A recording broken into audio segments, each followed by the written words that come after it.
महर्षि Vishwamitra Shastri medical college के assistant professor doctor Suranjit जी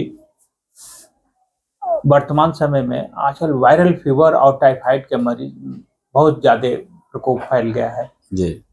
हर घर में लोग बीमार हो रहे हैं, अचानक कमजोर हो जा रहे हैं, जो ब्लड का प्लेटलेट है वो भी घट जा रहा है। ऐसे में क्या सुझाव है जनपद वासियों को?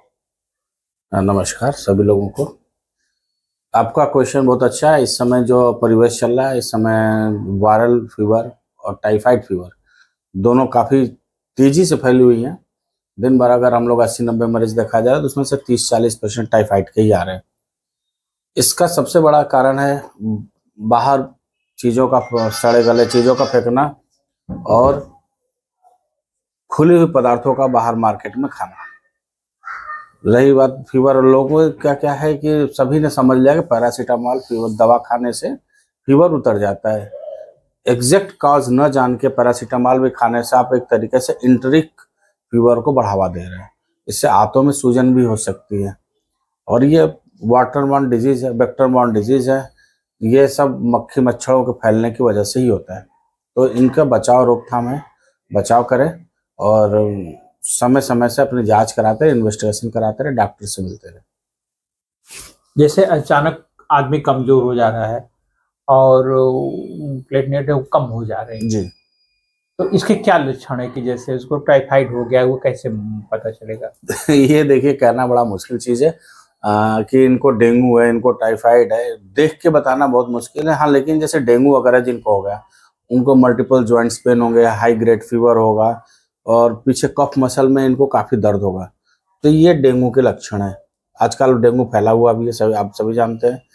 दूसरी चीज़ टाइफाइड जो है, इसमें कई दिनों से शाम के समय में फीवर आएगा, 12-12 घंटे के इंटरवल पे फीवर आता है।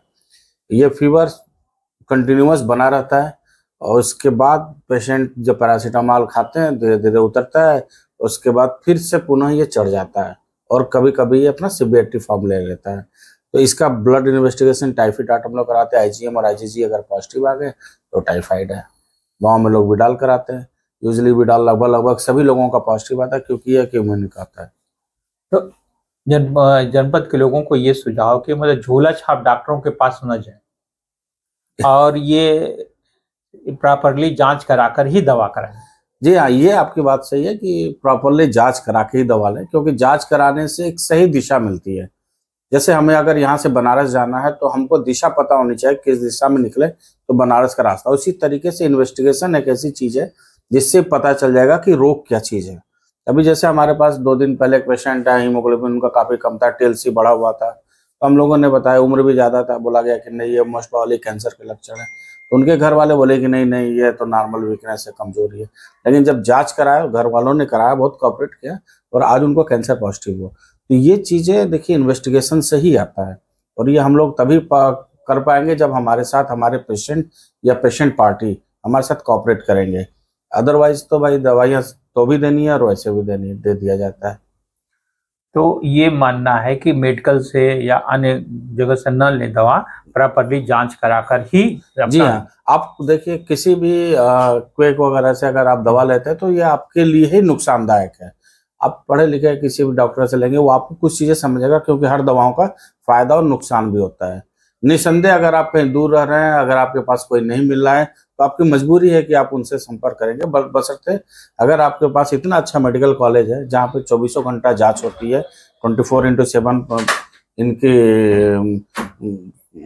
अपने प्रिंसिपल साहब का है, जिसका इन्होंने 24 घंटा इन्होंने जांच के लिए कर रखा है। तो आप जब भी आए, आपको अगर लगता है कि आप फीवर है, आपका ज़्यादा से ज़्यादा किराया बढ़ा। अब सरकार ने एक सुविधा दी है 108 नंबर। 108 नंबर पे आप फोन करिए, एम्बुलेंस आएगी, आपको घर ले जाएगी, नज़दीकी पीएचसी सीएचसी पे ले जाएगी। वहाँ से सीएचसी वगैरह को अगर समझ में आएगा तो वो ट्रीटमेंट करेंगे, अगर नहीं आएगा तो वो डिस्ट्रिक्ट हॉस्पिटल या मेडिकल कॉलेज में पुनः रेफर कर देंगे, जहाँ आपको सारी सुविधाएं तुरंत मिलेगी। इवन हमने देखा है कि कई अच्छी एंटीबायोटिक इंजेक्शंस जो हम कभी पेशेंट को सोचते हैं कि लिख दो उसको फायदा होगा, काफ़ी कॉस्टली होगा, बट वो हमारे मेडिकल कॉलेज में निःशुल्क मिल रहा है। तो ये निसंदेह हमारे लिए एक वरदान है मेडिकल कॉलेज। हम चाहेंगे कि जितने भी पेशेंट हो आए इसका फायदा उठाएं। धन्यवाद। Thank you.